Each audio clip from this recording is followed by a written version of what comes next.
एक राज्य था, शांत, सुंदर, लेकिन उस पर छाया था डर का साया। एक ऐसा साया जिसका नाम सुनते ही लोग कांप उठते थे, सायराक, एक खतरनाक शैतान।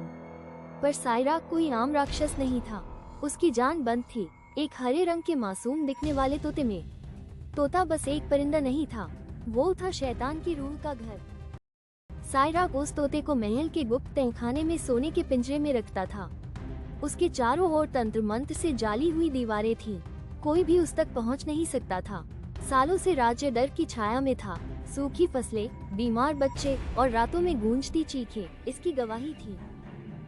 राजा विवश था, दरबार में हर उपाय फेल हो चुका था। पर एक दिन राज्य में आया एक युवा, नाम था आर्य।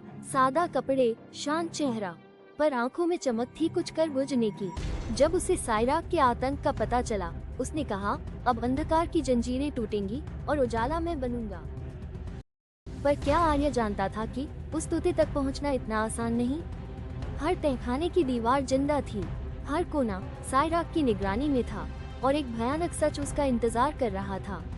आर्य गहराई तक जा चुका था, तहखाने की हवा भारी होती जा रही थी, दीवारों से फुसफुसाहटें आ रही थी और तभी एक ठंडी, सिहरन पैदा कर देने वाली आवाज गूंजती है, आर्य, लौट जाओ वरना तुम भी मारे जाओगे। आर्य एक पल को रुक गया। हाँ, वो तोता बोल रहा था। उसकी आंखें चमक रही थी, इंसानों जैसी, डर और चेतावनी से भरी हुई। लेकिन आर्य अब पीछे हटने वालों में से नहीं था। उसने धीरे से एक कदम आगे बढ़ाया और दृढ़ निगाहों से तोते की आंखों में झांकते हुए बोला, अब डरने का वक्त गया, अब अंधकार से टकराने का वक्त है। उसने जेब से निकाला एक छोटा आईना, उसकी माँ की आखिरी निशानी। एक ऐसा आईना जिसके बारे में कहा जाता था, इसमें छुपी है सच्चाई की शक्ति जो किसी भी छलावे को भेद सकती है। जैसे ही आर्य ने वो आईना तोते की तरफ किया, एक तेज प्रकाश चारों ओर फैल गई और तभी एक भयंकर चीख गूंज उठी। शैतान सायराक की चीख, नहीं, तुमने ये क्या किया। सायराक का शरीर महल की दीवारों से प्रकट होने लगा, आग की लपटों से घिरा हुआ। पर अब बहुत देर हो चुकी थी। आर्य ने तोते की तरफ देखा और उसे आजाद कर दिया। जैसे ही पिंजरा टूटा, तोता उड़ गया और उसी क्षण सायराक की चीख के साथ उसका शरीर राख में बदल गया।